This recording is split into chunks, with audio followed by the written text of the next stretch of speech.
Y Él va a aparecer en tu vida cuando tú menos lo esperes y de la manera que tú no lo esperas. No desanimes. Continúa oyendo la palabra de Dios, estudiando la palabra de Dios. La única manera de enfrentar las dificultades de la vida es alimentándote espiritualmente. Yo cuando era niño, mi padre decía, enfermo que come no muere. Y espiritualmente es la misma cosa. Si tú estudias la palabra de Dios, si tú buscas a Dios constantemente, aunque haya dificultades, tú vas a salir finalmente victorioso. Que Dios te bendiga ricamente. Vamos al estudio de la lección de esta semana, lección 10, para el 6 de marzo del año 2021. El título de la lección es Lograr lo impensable. Hasta aquí, Isaías presentó el nacimiento del Señor Jesucristo, el trabajo del Señor Jesucristo, en fin, en los capítulos anteriores, desde el 1 hasta aquí, ya vimos la soberanía divina, que cuando todo anda mal en esta tierra, Dios es soberano, Dios está en el control de las cosas, Dios nunca falla. Nosotros los seres humanos que somos muy apresurados, yo me enfermo hoy y ya quiero que mañana Dios me responda, esté andando, caminando. Y Dios a veces pues quiere hasta educarnos a nosotros mismos, ayudarnos a tener paciencia, a desarrollar la paciencia, la confianza en Dios. Cuando las hermanas de Lázaro enviaron mensajeros a Jesús diciéndole, Lázaro, aquel que amas, está enfermo, ellas pensaron que Jesús iba a venir inmediatamente y iba a levantar a Lázaro de la cama. Pero Jesús demoró 1 día, 2 días, 3 días, en fin. Lázaro murió y cuando Jesús llegó ya ellas estaban desanimadas. Pues, Señor, te llamamos cuando él estaba enfermo, no viniste. Ahora que está muerto, ¿ya para qué vienes? Prácticamente le dijeron eso con su actitud. Sin embargo, ¿sabes por qué Jesús demoró? Porque ellas solo esperaban, en su oración, solo esperaban una curación. Pero Jesús tenía para ellas una resurrección. Ahora, ¿qué vale más? ¿Una curación o una resurrección? Así son las cosas con Dios. El pueblo de Israel esperaba la respuesta pronta. No, la respuesta vendría, pero el pueblo primero tendría que aprender la lección. ¿Qué lección? A no apartarse de Dios, porque separado de Dios no somos nada. Tenemos que vivir en el perímetro de las bendiciones, en el perímetro de las promesas divinas. Si nos alejamos voluntariamente, pues nos arriesgamos a sufrir el dolor del mal, del pecado. Pero esta semana ya Isaías, en el capítulo 50, ya comienza a identificar con más claridad al Mesías, pero no al Mesías solamente sufridor, sino al Mesías victorioso también. Y es por eso que el pueblo de Israel parece que no entendía, porque su mente estaba completamente oscurecido por las cosas materiales, no tenían capacidad de entender las cosas espirituales. Y hoy día también nosotros vemos que muchas veces hasta cristianos que estudian la palabra de Dios solo tienen capacidad para esperar las bendiciones materiales, ignorando que su verdadero problema es espiritual y que deberían pedir la solución divina para su problema espiritual, porque las cosas materiales ya son consecuencias, son resultado natural. Entonces vamos al texto, Isaías capítulo 50, versículos 4 al 7. Dice lo siguiente. Jehová el Señor me dio lengua de sabios. Aquí está hablando nuevamente Isaías, pero colocándole las palabras en la boca del siervo sufridor. Jehová el Señor me dio lengua de sabios para saber hablar palabras al cansado. Israel, ¿qué palabras de amor hablaba al cansado? No, Israel era muy legalista. Para el sábado había un solo mandamiento, ellos inventaron como 3,000 pequeños mandamientos. Israel era radical. Pensaban que porque estaban en la iglesia, cumplían la liturgia, estaban bien con Dios, estaban lejos de Dios. El corazón estaba lejos de Dios, pero el cuerpo estaba cumpliendo todo el ritual, estaba en la iglesia. Y esa puede ser la tragedia nuestra hoy. Por lo tanto, cuando dice aquí, Jehová el Señor me dio lengua de sabios, para saber hablar palabras al cansado, no está hablando del pueblo de Israel como siervo, sino del Señor Jesucristo como el siervo. porque cuando en Lucas 4:16 él predicó su primer sermón en la sinagoga, él se levantó a leer al profeta Isaías, dice, y el Espíritu de Dios está sobre mí y me ha ungido para proclamar palabras de consuelo al cansado, para traer esperanza, para traer libertad. Este es el Mesías. Aquí en este texto, Isaías está hablando del Mesías. Jehová el Señor me dio lengua de sabios para saber hablar palabras al cansado. Despertará mañana tras mañana mi oído para que oiga como los sabios. Esto es interesante. El sabio no solo habla palabras que edifican, palabras al cansado, de aliento. El sabio también sabe oír. Y Jesucristo oiría a los seres humanos en esta tierra. Hablaría, claro que habló. Predicó el Sermón del Monte, que ocupa ¿cuántos libros del Evangelio de San Mateo? Sin embargo, él prestaba oído. Él escuchaba a las personas. Nosotros a veces queremos hablar, pero no escuchamos a las personas. No observamos el dolor y el sufrimiento de las personas. Yo cuando preparo un sermón siempre digo que yo parte del sermón lo preparo en la calle. Me voy a ver a las personas, las observo, miro el caminar triste de muchas de ellas, la exuberancia de alegría en otras, lágrimas en otros. Y entonces me pregunto, ¿cómo es que mi sermón va a ayudar a estas personas? No las puedo escuchar una por una. Es una situación difícil para mí y me hace sufrir en el fondo que en esas grandes reuniones, cuando todos vienen queriendo hablar, yo no puedo hablar. Pues si me paro, pues en este tiempo de modernidad, todo el mundo quiere fotografía, todo el mundo quiere autógrafo, y todo el mundo quiere hablar, pero en ese momento no las puedo escuchar, no las puedo oír. Y sin embargo, el Mesías, a él tú lo puedes buscar y puedes abrir tu corazón y contar tus dolores. Sigo leyendo. Despertará mañana tras mañana. Despertará mi oído para que oiga como los sabios. Esa expresión me gusta, mira. Despertará, el Señor me despertará de mañana, mañana tras mañana. Lo primero que Jesús hacía al levantarse era orar. ¿Para qué? Para que le diese palabras para hablar, palabras de consuelo al cansado, y para que le enseñase a oír el dolor de las personas. Sigo leyendo. Jehová el Señor me abrió el oído y yo no fui rebelde, ni me volví atrás. Mientras que el pueblo de Israel se había vuelto atrás, el Mesías vino a esta tierra y nunca se volvió para atrás. Nunca dejó a su padre, nunca lo abandonó, nunca lo traicionó. Él no fue rebelde, dice aquí, no fui rebelde. Y antes de morir miró a las personas y dijo, ¿quién de ustedes va a apuntar un pecado en mí? ¿Quién me redarguye del pecado? ¿Quién puede apuntar un pecado en mi vida?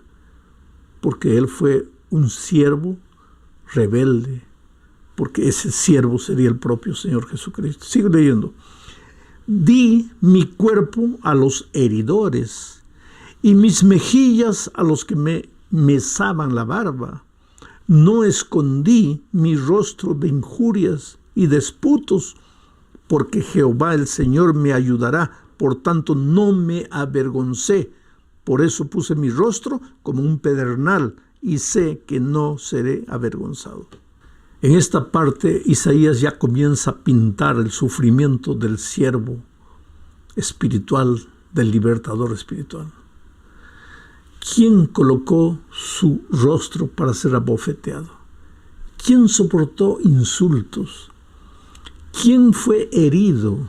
¿Quién fue hecho sangrar? ¿Quién fue vituperado? Aquí está hablando del Mesías sufridor. ¿Y por qué, querido? ¿Por qué lo golpearon tanto? ¿Por qué lo insultaron? ¿Por qué él soportó tanto?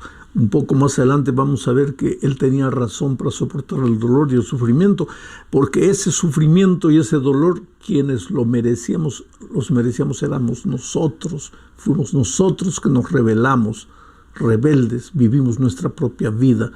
Y la paga del pecado es la muerte, pero él vino a morir por nosotros. Aquí ya Isaías está describiendo al Mesías en su dolor, en su tragedia. Pero sigamos adelante. El poema del siervo sufriente. A partir del capítulo 52, versículos 13 al 15, mira lo que dice Isaías. He aquí que mi siervo será prosperado, será engrandecido y exaltado. Está hablando del Cristo sufridor. Pero, ¿qué sufrimiento es este? He aquí que mi siervo será prosperado, será engrandecido y exaltado. Esa es la belleza de la profecía de Isaías. Isaías no presenta al Señor Jesucristo así abiertamente en su dolor. Él quiere que el pueblo de Dios piense, pero el pueblo no entiende. ¿Por qué? Porque cuando dice aquí, he aquí mi siervo será prosperado, será engrandecido y exaltado, inmediatamente ellos dicen, si esto está hablando del Mesías, pues el Mesías vendrá victorioso en un caballo de guerra, vendrá para libertarnos del poder romano. Por eso cuando Cristo vino, a los suyos vino y ellos no lo recibieron, porque esperaban a un Mesías guerrero, triunfador, victorioso. ¿Y por qué? Porque conocían la promesa de Isaías 53, 13 al 15, que dice, he aquí que mi siervo será prosperado, será engrandecido y exaltado. ¿Te das cuenta? Solo que el texto no termina ahí. Sigo leyendo. He aquí que mi siervo será prosperado, será engrandecido y exaltado y será puesto muy en alto. Como se asombraron de ti muchos, de tal manera fue desfigurado de los hombres su parecer y su hermosura, más que la de los hijos de los hombres. Así asombrará él a muchas naciones. Los reyes cerrarán ante él la boca porque verán lo que nunca les fue contado y entenderán lo que jamás habían oído. Quiere decir, el pueblo de Israel, que como todo ser humano, inclusive nosotros, solo buscamos las cosas materiales, la victoria, el éxito. El pueblo de Israel, pues quería ese Mesías victorioso y no podía entender esta parte que decía, pero ese Señor exaltado sufrirá, llorará, será golpeado, será insultado. Entonces el pueblo no entendía, pero ¿qué quiere decir aquí? Entonces, ¿qué hacía? Se agarraban las promesas bonitas de que será exaltado, será guerrero, victorioso, estará en lo alto, y se quedaban con eso. Y el resto se olvidaban. Parecen muchos predicadores de hoy que solo predican las cosas bonitas. Si le entregas la vida, todo será maravilloso. Dios te va a devolverte. Dios te va a dar empleo. Dios te va a dar dinero. Dios te va a dar salud. Pero la realidad no es así, querido. Dios nunca prometió a sus hijos que en esta tierra no tendríamos problemas. Lo que prometió es que en esta tierra, aunque enfrentemos problemas, Dios estará con nosotros. Nuestro Dios es todopoderoso, creador de los cielos y la tierra, nuestro pronto auxilio en medio de las tribulaciones. Pero nuestro Dios también fue un Dios, en la persona de Jesucristo, un Dios sufridor, un Dios que padeció. ¿Y por qué padeció? Ahora ya entramos a la parte principal de esta lección, el capítulo 53, los versículos 1 al 7. Empieza diciendo lo siguiente: ¿quién ha creído a nuestro anuncio y sobre quién se ha manifestado el brazo de Jehová? Explico. Isaías, antes de escribir el capítulo, pregunta: ¿quién me va a creer esto que voy a escribir? ¿Quién va a creer? Porque esto que voy a escribir es una locura. ¿Cómo locura? Sí, porque ese Dios que será exaltado, ese Dios grandioso, ese creador de los cielos y de la tierra, ese Dios que no se olvida de su pueblo, ese Dios que derrota a todas las naciones que atacan a su pueblo, ese Dios, ahora tú lo vas a ver en la persona de Cristo como un siervo sufridor, en el capítulo 53. Por eso Isaías dice, pero ¿quién va a entender? ¿Quién va a aceptar esto que estoy diciendo? Y una vez yo escuché las palabras de un hombre judío que decía, mire, yo podría aceptar la Biblia, la interpretación que ustedes le hacen de Isaías 53, pero yo no puedo, porque esa es una interpretación inmoral. ¿Qué cosa? ¿Inmoral? Sí, me dice. Porque que un hombre malo sufra por sus pecados, eso es moral. Que un hombre justo no sufra porque es justo, eso es moral. Pero que un hombre bueno, justo, manso y humilde sufra por hombres malos, pecadores, eso es inmoral. Esa interpretación que ustedes le hacen a Isaías 53 es inmoral. Y querido, desde el punto de vista humano, esa interpretación es inmoral. Pero esa es la realidad. Porque voy a limitarme a leer lo que dice el texto. ¿Quién ha creído nuestro anuncio y sobre quién se ha manifestado el brazo de Jehová? Subirá cual renuevo delante de él, y como raíz de tierra seca, no hay parecer en él ni hermosura. Le veremos, mas sin atractivo, para que le deseemos. Está hablando de una realidad, la realidad de la venida del Señor Jesucristo, como un niño indefenso. ¿Quién le daba honras? ¿Quién lo reconocía como el Mesías? Nadie. Lo despreciaron. María, cuando estaba para dar a luz, no tenía un lugar donde recibir al niño. El niño nació en un pesebre junto a animales, porque los hombres no tenían lugar para él. Vamos a la cuarta parte. Los inalcanzables somos nosotros.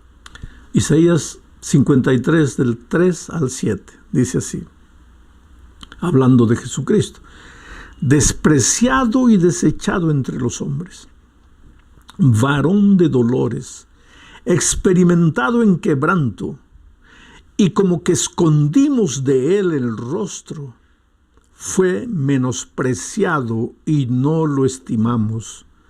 Ciertamente llevó él nuestras enfermedades y sufrió nuestros dolores, y nosotros le tuvimos por azotado, por herido de Dios y abatido. Mas él herido fue por nuestras rebeliones, molido por nuestros pecados. El castigo de nuestra paz fue sobre él, y por su llaga fuimos nosotros curados. Todos nosotros nos descarriamos como ovejas, cada cual se apartó por su camino, mas Jehová cargó en él el pecado de todos nosotros. Angustiado él y afligido, no abrió su boca. Como cordero fue llevado al matadero, y como oveja delante de sus trasquiladores enmudeció y no abrió su boca. Qué descripción dramática, terrible, trágica de la entrega, del sacrificio del Señor Jesucristo. En la cruz del Calvario, cuando estaba clavado, muriendo, las aves espantadas desaparecieron. Los animales se escondieron, huyeron y se escondieron. El sol se ocultó su rostro para no ver la vergüenza de los hombres. Porque ¿qué es lo que estábamos haciendo con el príncipe de los príncipes? Solo el ser humano, tú y yo, querido, no éramos capaces de entender lo que estábamos haciendo, intentando matar al propio Hijo de Dios, al Dios eterno. Es por eso que te digo que en este mundo jamás, con nuestra mente humana, jamás entenderemos el amor de Dios. Jamás, no trates de entenderlo, simplemente acéptalo, recíbelo, porque si tú no aceptas el amor de Dios, de nada te servirá todo lo que Jesús hizo en esta tierra, porque muchas veces yo imagino a Jesús mirándote, andando por tus caminos de perdición y diciéndote: hijo, dime, ¿qué más puedo hacer para salvarte? Estoy sufriendo, estoy muriendo, pero tú te estás perdiendo. Ven a mis brazos de amor. Llegó al fin de la lección hablando de una ofrenda de restitución transformadora.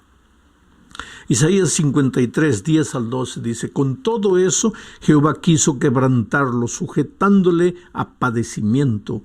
Cuando haya puesto su vida en expiación por el pecado, verá linaje, vivirá por largos días, y la voluntad de Jehová será en su mano prosperada. Verá el fruto de la aflicción de su alma y quedará satisfecho. Por su conocimiento justificará mi siervo justo a muchos y llevará la iniquidad de ellos. Por tanto, yo le daré parte con los grandes, y con los fuertes repartirá despojos, por cuanto derramó su vida hasta la muerte y fue contado con los pecadores, habiendo él llevado el pecado de muchos y orado